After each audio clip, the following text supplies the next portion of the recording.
సీట్ల పెంపు, నియోజకవర్గాల పునర్విభజన ఇది అత్యంత ప్రమాదకరంగా రాజకీయ పావుగా ఈరోజు నరేంద్ర మోడీ గారు వాడుకుంటున్నారు. ఆ దానికి సంబంధించి మాకున్న అభ్యంతరాలను కానీ దక్షిణ భారతదేశంలో ఉన్న ప్రజల యొక్క అభ్యంతరాలను, అదేవిధంగా చిన్న రాష్ట్రాల యొక్క అభ్యంతరాలను ఈరోజు స్పష్టంగా నేను ప్రజలకు వివరించదలుచుకున్నా. ఈరోజు నరేంద్ర మోడీ గారు ప్రవేశపెట్టిన గతంలో నియోజకవర్గాల పునర్విభజన 3 సార్లు జరిగింది.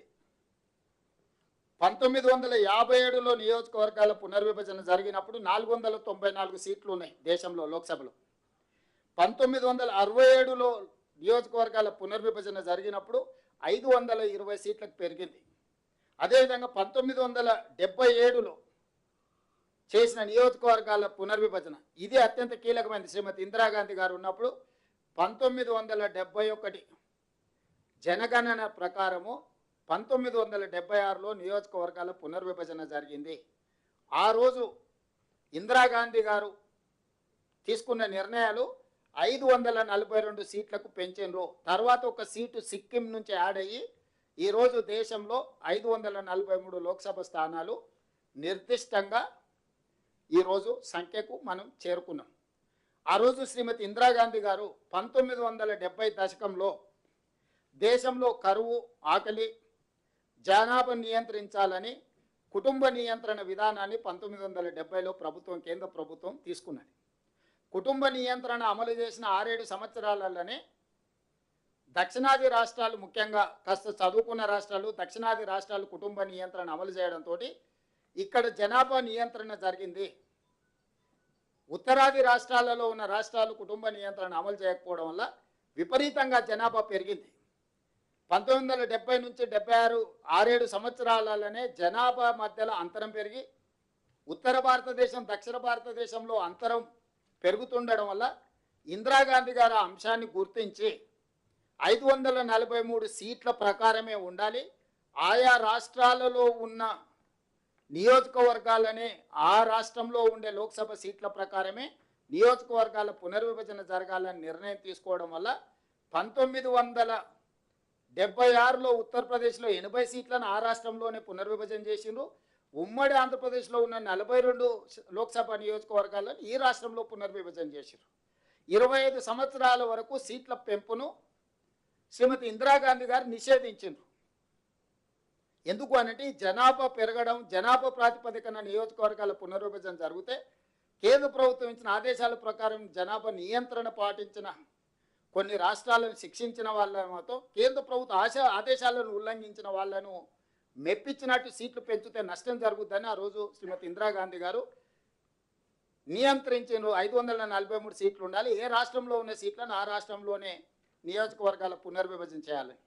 2001లో వాజ్పేయి గారు ప్రధానమంత్రిగా ఉన్నప్పుడు కూడా మళ్ళీ లోక్సభలో, చట్టసభలలో చర్చ వచ్చినప్పుడు ఇందిరాగాంధీ గారు ఏదైతే దూరదృష్టితో జనాభా ప్రాతిపదికన జరిగే నియోజకవర్గాల పునర్విభజన చిన్న రాష్ట్రాలు మరీ చిన్నగా మారుతాయి, పెద్ద రాష్ట్రాలు మరీ పెద్దగా మారుతాయి,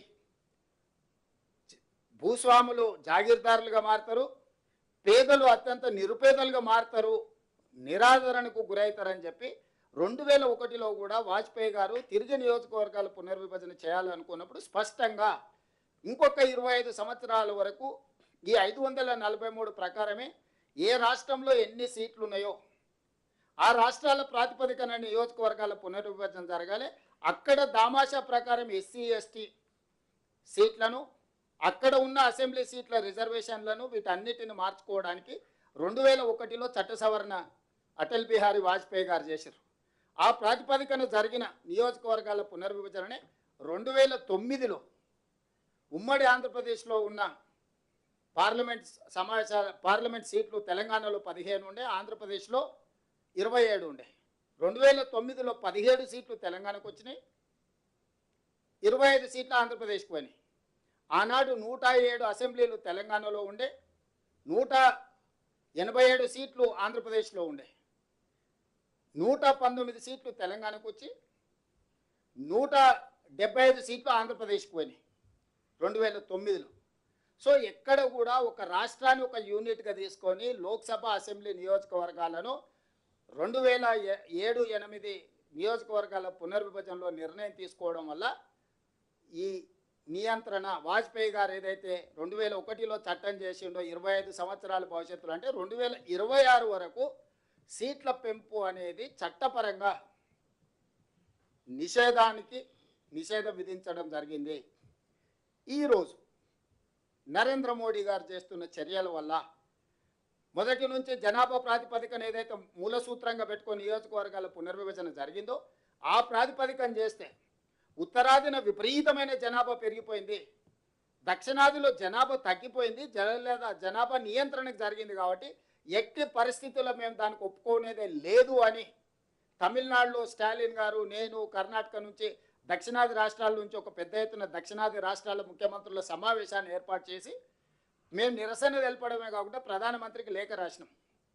మీరు జనాభా ప్రాతిపదికన తీసుకుంటే దక్షిణాది రాష్ట్రాలకు పూర్తిగా వివక్ష, నిరాదరణ, అన్యాయం జరుగుతుంది, దీన్ని ఏమాత్రం మేము ఒప్పుకునే సమస్యనే లేదని చెప్పడంతో ఇంకో రూపంలో ఈరోజు బయలుదేరారు. దామాషా ప్రకారం అని ప్రోరేటా అంటే 543 సీట్లు ఉన్న దాంట్లో 50% సీట్లు పెంచుతాము అంటే 272 సీట్లు మేము పెంచుతాం, 50% నెంబర్. ఈ 272 సీట్లు ఎట్లా పెంచుతామంటే ఇప్పుడు ఎన్ని ఉన్నాయో దాంట్లో 50% పెంచుతామని. ఫర్ ఎగ్జాంపుల్ కేరళలో 20 సీట్లు ఉన్నాయి, 10 పెరిగితే 30 అవుతాయి. ఉత్తరప్రదేశ్లో 80 సీట్లు ఉన్నాయి, 50% అంటే 40 సీట్లు పెరిగితే 120 అవుతాయి. ఇందులో పొంచి ఉన్న ప్రమాదం ఏంటంటే నేను ఒక్కొక్క రాష్ట్రానికి దక్షిణాదిన ఉత్తరాదిన పోల్చి చెప్తున్నాను, అది ప్రతి రాష్ట్రానికి దక్షిణాదిలో ఉన్న రాష్ట్రాలకు అప్లై అవుతాయి. ఈరోజు 20 సీట్లు ఉన్న కేరళకు, 80 సీట్లు ఉన్న ఉత్తరప్రదేశ్కు అంతరం 60 సీట్లు. ఈరోజు 50% పెంచితే కేరళ 30 సీట్లు అవుద్ది, ఉత్తరప్రదేశ్ 120 సీట్లు అవుద్ది. ఇప్పుడు 30కి 120కి అంతరం 90 సీట్లు. అంటే ఈరోజు కేరళకు ఉత్తరప్రదేశ్కు ఉన్న గ్యాప్ 60 సీట్ల బదులు 90 సీట్ల అవుతుంది.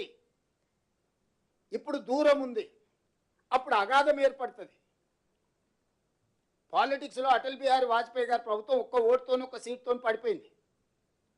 ఒక్కొక్క సీటు ఎంత కీలకమైంది. ఈరోజు తెలంగాణలో 17 ఉన్నాయి, ఉత్తరప్రదేశ్లో 80 ఉన్నాయి. ఈరోజు మన గ్యాప్ వచ్చేసి 63.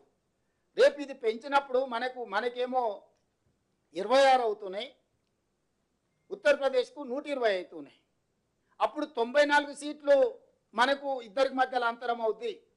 ఇట్లా ఉత్తరప్రదేశ్, మధ్యప్రదేశ్, బీహారు, రాజస్థాను, వీటిని బీమారు అంటారు, బీమారు రాష్ట్రాలు. బీహార్, ఉత్తరప్రదేశ్, మధ్యప్రదేశ్, రాజస్థాన్ ఇవన్నీ అత్యంత కీలకమైన రాష్ట్రాలు ఉత్తర భారతదేశంలో. దక్షిణ భారతదేశంలో కేరళ, తమిళనాడు, ఆంధ్రప్రదేశ్, తెలంగాణ, కర్ణాటక ఇవి ఒక భాగం. ఈరోజు మనం ఈ రాష్ట్రాలన్నీ కలిసి పాండిచ్చేరితో సహా 130 సీట్లు ఉన్నాయి. 543లో 130 సీట్లు మనకి తీసేస్తే 413 సీట్లు వాళ్ళ దగ్గర మిగులుతున్నాయి. ఈ రెండింటి మధ్యలో ఈ రోజు ఉన్న తేడా.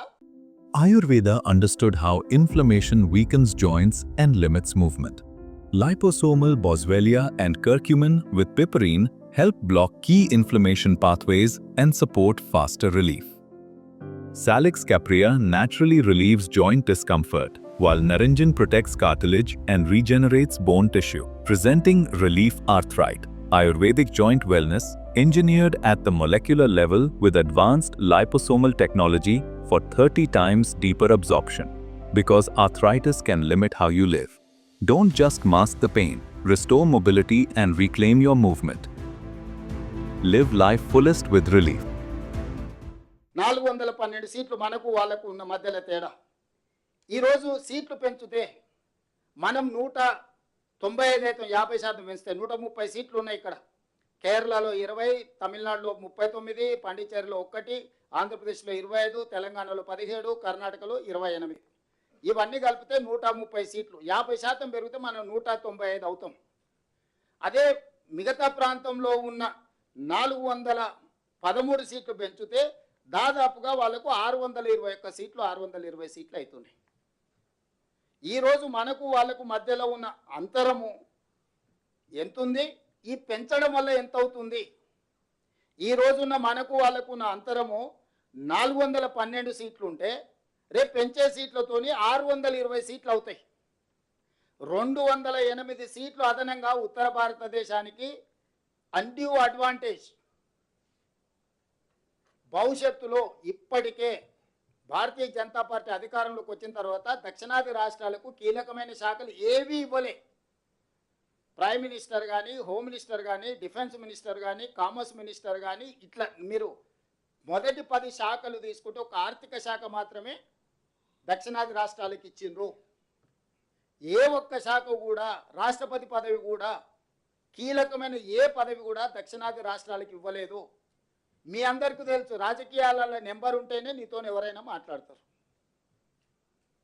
నీ జేబులో డబ్బులు ఉంటేనే ఎవరైనా నీతో సంబంధాలు చేస్తారు. రాజకీయంగా నెంబర్ లేనప్పుడు నీతో మాట్లాడేవాడే ఉండడు.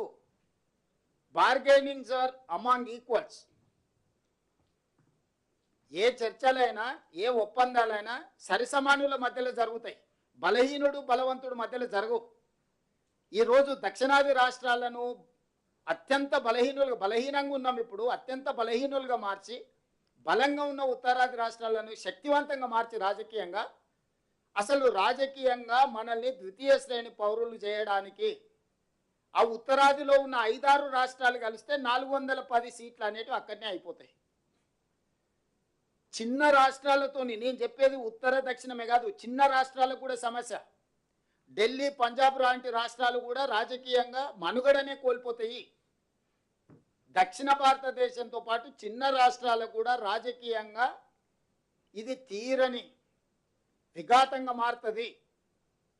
అందుకే ఈరోజు నరేంద్ర మోడీ గారికి స్పష్టంగా మేము చెప్తున్నాం, నువ్వు సీట్లు పెంచాలనుకుంటే ఏ ప్రాతిపదికన పెంచాలో మొదట అఖిలపక్షాన్ని పిలువు. అసలు ఏ ప్రాతిపదికన సీట్లు పెంచాలి, ఎన్ని పెంచాలి? 50% పెంచాలని నరేంద్ర మోడీ గారికి ఏ దేవుడు చెప్పిండో అర్ధరాత్రి నిర్ణయం తీసుకున్నాడు. ఉన్న సీట్ల మీద 50% పెంచుతా అంటుండు. నేను ఒక ప్రశ్న అడగదలుచుకున్నాను, ఉన్న సీట్లు ఏ ప్రాతిపదికన ఏర్పడ్డాయి? జనాభా ప్రాతిపదికన మీదనే కదా ఏర్పడ్డది. ఉత్తరప్రదేశ్కి 80 ఎందుకు వచ్చినాయి? ఉమ్మడి ఆంధ్రప్రదేశ్కు 42 ఎందుకు వచ్చినాయి? ఆ రోజు ఉత్తరప్రదేశ్లో జనాభాని లెక్క తీసుకున్నప్పుడు అక్కడ 80 వచ్చినాయి. ఉమ్మడి ఆంధ్రప్రదేశ్లో జనాభాను తీసుకుంటే ఇక్కడ 42 వచ్చినాయి. ఏ జనాభా ప్రాతిపదిక మీద అయితే 543కు మనం చేరినామో దాని మీద సరాసరి బ్లాంకెట్గా 50% అని చెప్పేసి కలిపేస్తున్నావు.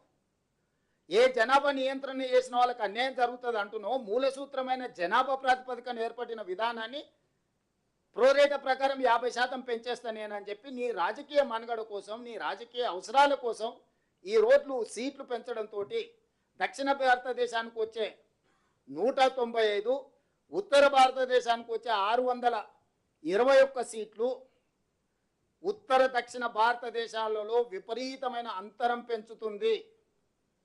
ఇది దేశ మనుగడకు మంచిది కాదు. ఇది రాజకీయ పార్టీలకు సంబంధించిన విషయం కాదు. ఇది దేశ ప్రజలకు సంబంధించిన విషయము. వివక్ష అనేది ఎక్కడికి దారితీస్తుందో మనం అందరం చూసినాము. తెలంగాణ రాష్ట్ర ఉద్యమము, తెలంగాణ రాష్ట్ర ఏర్పాటు, నక్సలైట్ల ఉద్యమము, సమాజంలో వచ్చిన మార్పులన్నీ కూడా వివక్ష ఎక్కడికి దారితీస్తుందో మనకు కళ్ళకు కట్టినట్టుగా కనిపిస్తుంది.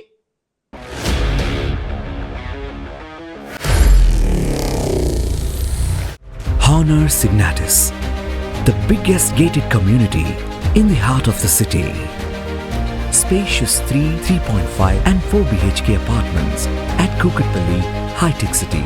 27.5 acres, 18 towers, G+25 floors, 1695 to 3815 square feet unit sizes. For more details, search for Honor Signatus.